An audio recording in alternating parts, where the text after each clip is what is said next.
Even in purely non-religious terms, homosexuality represents a misuse of the sexual faculty.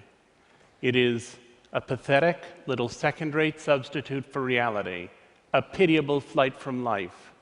As such, it deserves no compassion, it deserves no treatment as minority martyrdom, and it deserves not to be deemed anything but a pernicious sickness. That's from Time magazine in 1966, when I was 3 years old.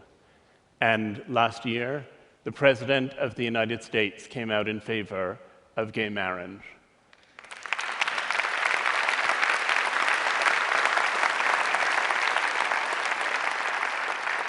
And my question is, how did we get from there to here?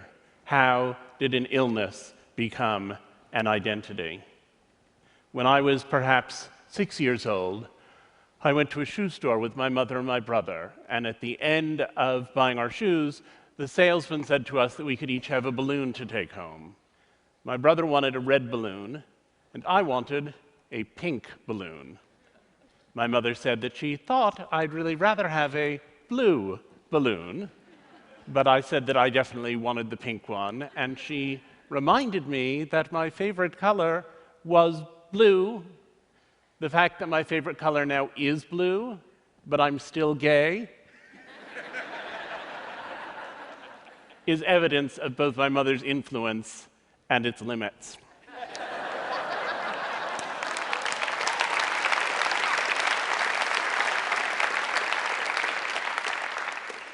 When I was little, my mother used to say, "The love you have for your children is like no other feeling in the world. And until you have children, you don't know what it's like." And when I was little, I took it as the greatest compliment in the world that she would say that about parenting my brother and me. And when I was an adolescent, I thought, but I'm gay, and so I probably can't have a family. And when she said it, it made me anxious. And after I came out of the closet, when she continued to say it, it made me furious. I said, "I'm gay, that's not the direction that I'm headed in, and I want you to stop saying that."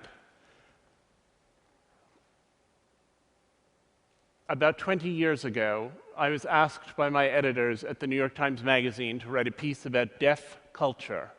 And I was rather taken aback. I had thought of deafness entirely as an illness. Those poor people, they couldn't hear, they lacked hearing, and what could we do for them? And then I went out into the deaf world. I went to deaf clubs. I saw performances of deaf theater and of deaf poetry.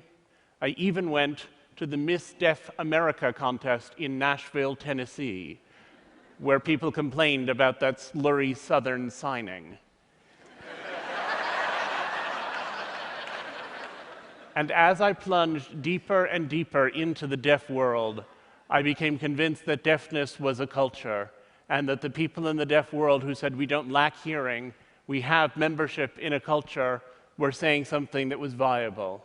It wasn't my culture, and I didn't particularly want to rush off and join it, but I appreciated that it was a culture, and that for the people who were members of it, it felt as valuable as Latino culture, or gay culture, or Jewish culture. It felt as valid, perhaps even as American culture. Then a friend of mine had a daughter who was a dwarf. And when her daughter was born, she suddenly found herself confronting questions that now began to seem quite resonant to me. She was facing the question of what to do with this child. Should she say, "You're just like everyone else, but a little bit shorter"? Or should she try to construct some kind of dwarf identity, get involved in the little people of America, become aware of what was happening for dwarfs? And I suddenly thought, most deaf children are born to hearing parents. Those hearing parents tend to try to cure them. Those deaf people discover community somehow in adolescence. Most gay people are born to straight parents. Those straight parents often want them to function in what they think of as the mainstream world, and those gay people have to discover identity later on. And here was this friend of mine looking at these questions of identity with her dwarf daughter, and I thought, there it is again, a family that perceives itself to be normal with a child who seems to be extraordinary. And I hatched the idea that there are really two kinds of identity.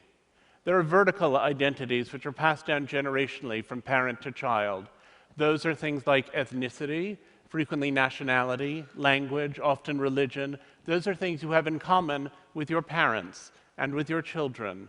And while some of them can be difficult, there's no attempt to cure them. You could argue that it's harder in the United States, our current presidency notwithstanding, to be a person of color. And yet, we have nobody who is trying to ensure that the next generation of children born to African Americans and Asians come out with creamy skin and yellow hair.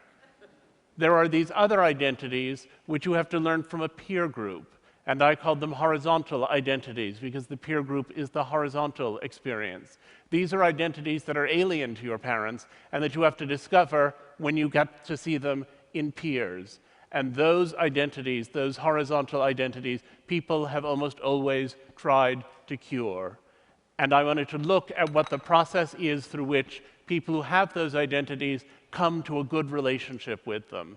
And it seemed to me that there were 3 levels of acceptance that needed to take place. There's self-acceptance, there's family acceptance, and there's social acceptance. And they don't always coincide.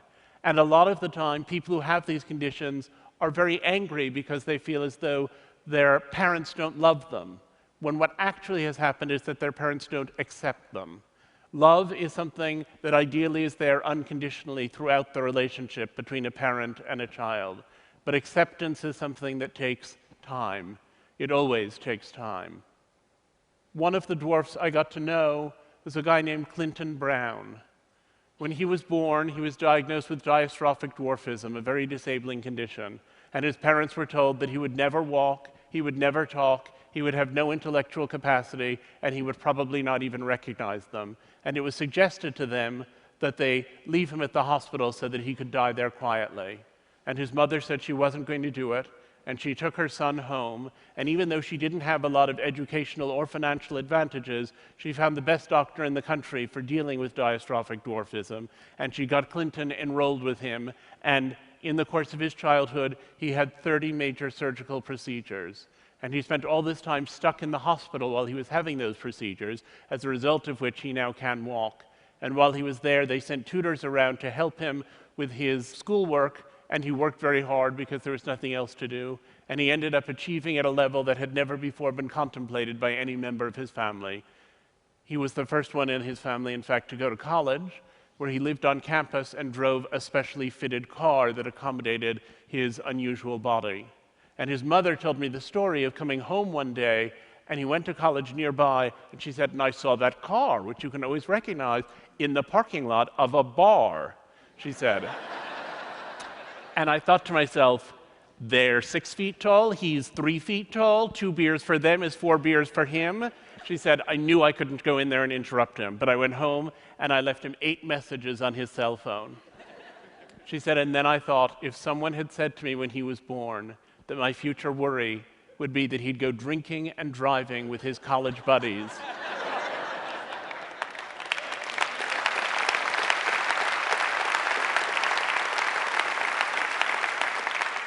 and I said to her, what do you think you did that helped him to emerge as this charming, accomplished, wonderful person?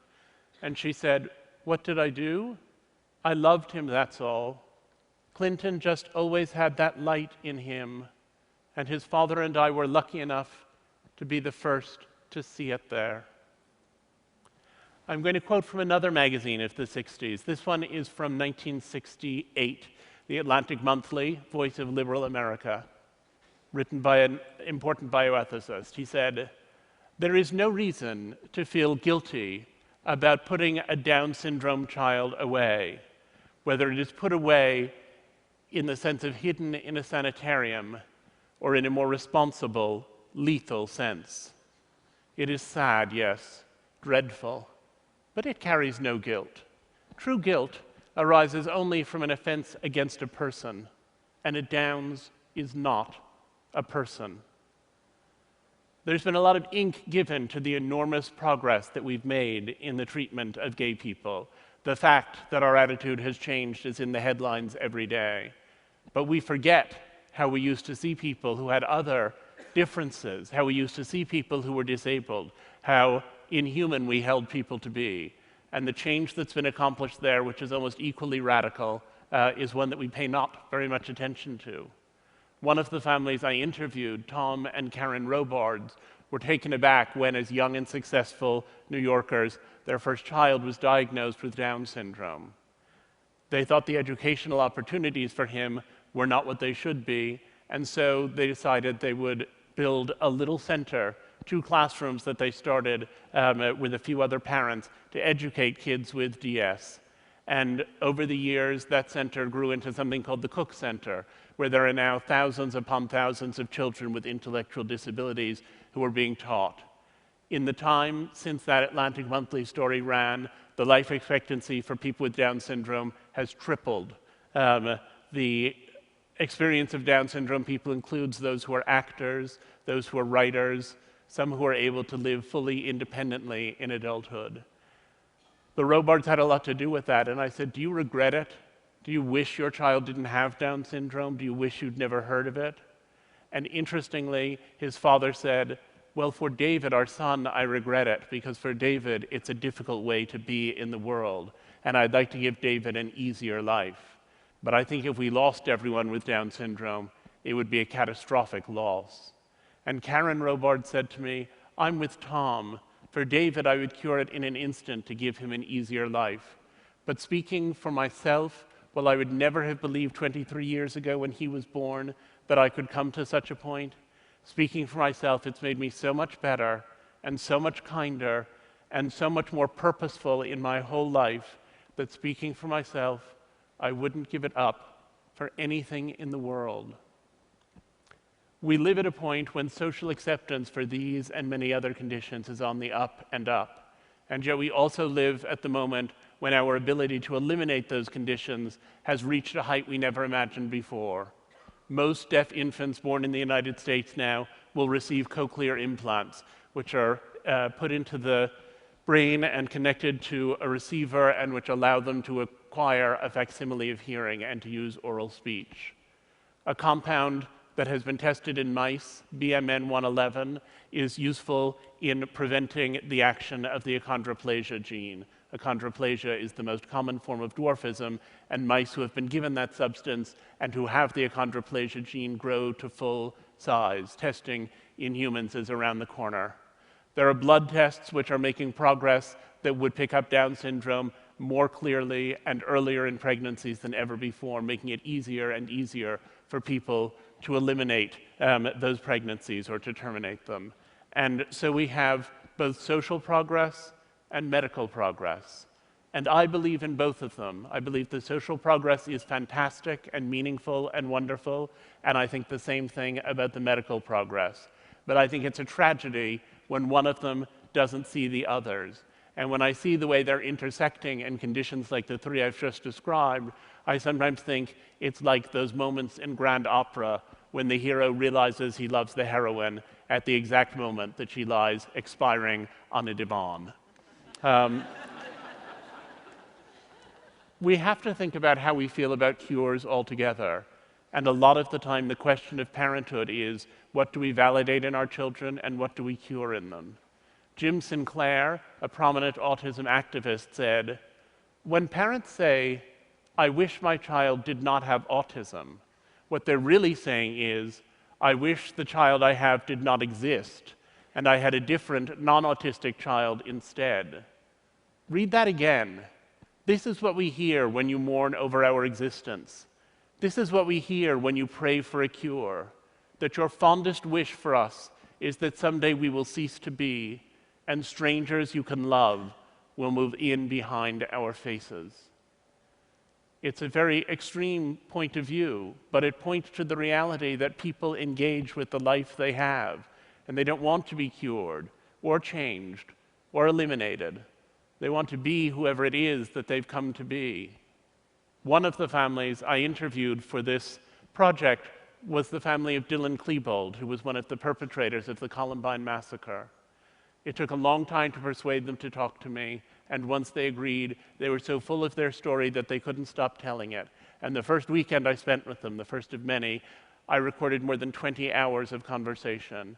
And on Sunday night, we were all exhausted. We were sitting in the kitchen. Sue Klebold was fixing dinner. And I said, if Dylan were here now, do you have a sense of what you'd want to ask him? And his father said, I sure do. I'd want to ask him what the hell he thought he was doing. And Sue looked at the floor, and she thought for a minute. And then she looked back up and said, I would ask him to forgive me for being his mother and never knowing what was going on inside his head. When I had dinner with her a couple of years later, one of many dinners that we had together, she said, you know, when it first happened, I used to wish that I had never married, that I had never had children. If I hadn't gone to Ohio State and crossed paths with Tom, this child wouldn't have existed and this terrible thing wouldn't have happened. But I've come to feel that I love the children I had so much that I don't want to imagine a life without them. I recognize the pain they cause to others, for which there can be no forgiveness, but the pain they cause to me, there is, she said. So while I recognize that it would have been better for the world if Dylan had never been born, I've decided that it would not have been better for me.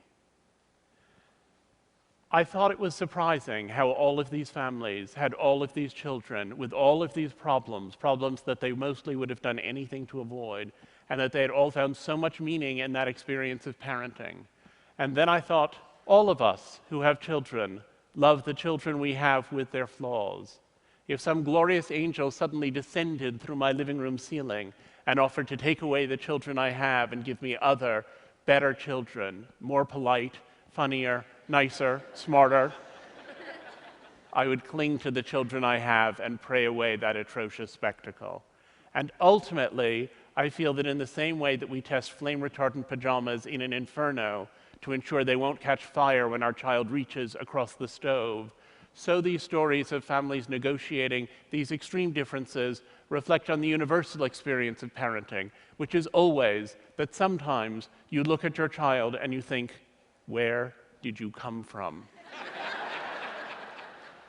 It turns out that while each of these individual differences is siloed, there are only so many families dealing with schizophrenia, there are only so many families of children who are transgender, there are only so many families of prodigies who also face similar challenges in many ways.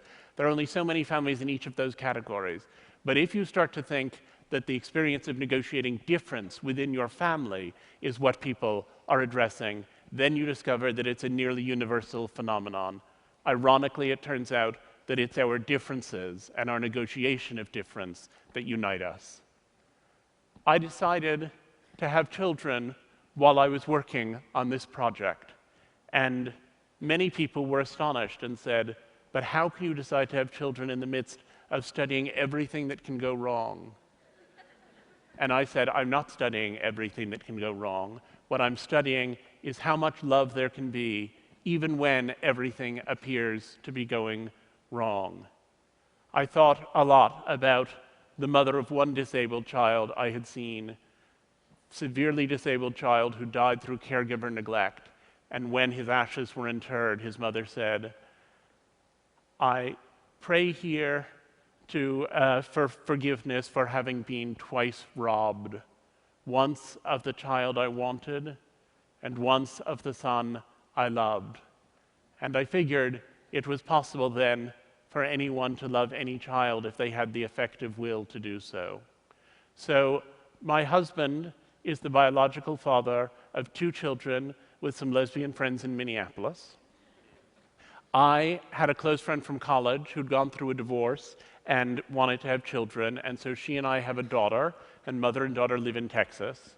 And my husband and I have a son who lives with us all the time, of whom I am the biological father, and our surrogate for the pregnancy was Laura, the lesbian mother of Oliver and Lucy in Minneapolis. So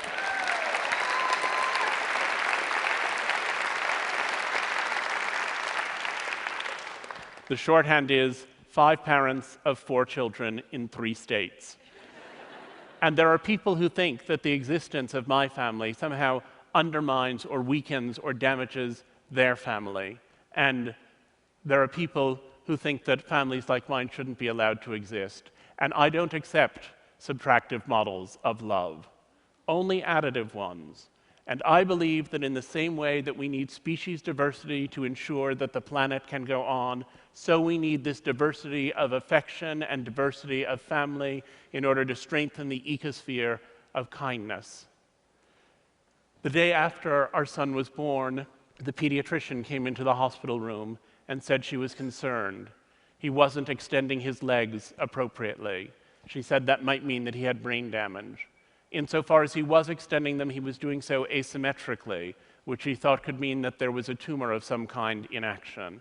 And he had a very large head, which he thought might indicate hydrocephalus. And as she told me all of these things, I felt the very center of my being pouring out onto the floor. And I thought, here I had been working for years on a book about how much meaning people had found in the experience of parenting children who were disabled, and I didn't want to join their number. Because what I was encountering was an idea of illness, and like all parents since the dawn of time, I wanted to protect my child from illness. And I wanted also to protect myself from illness.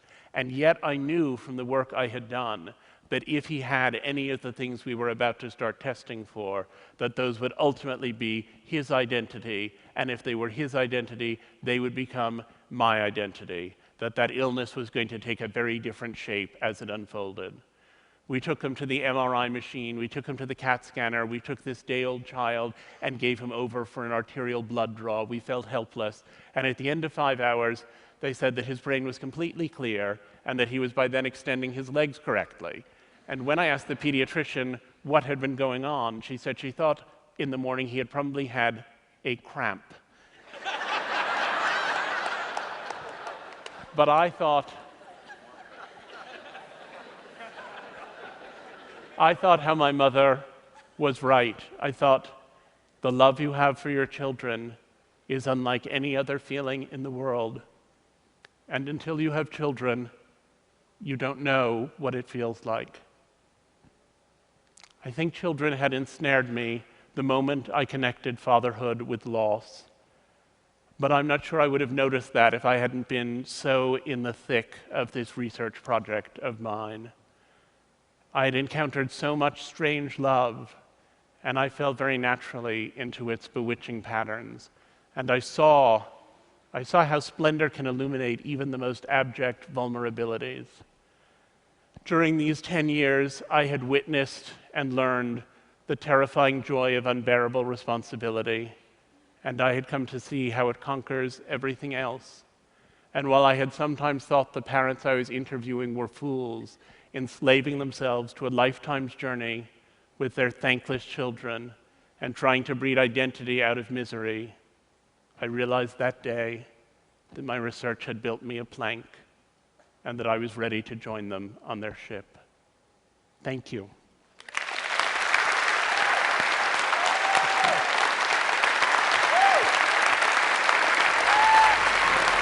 Thank you.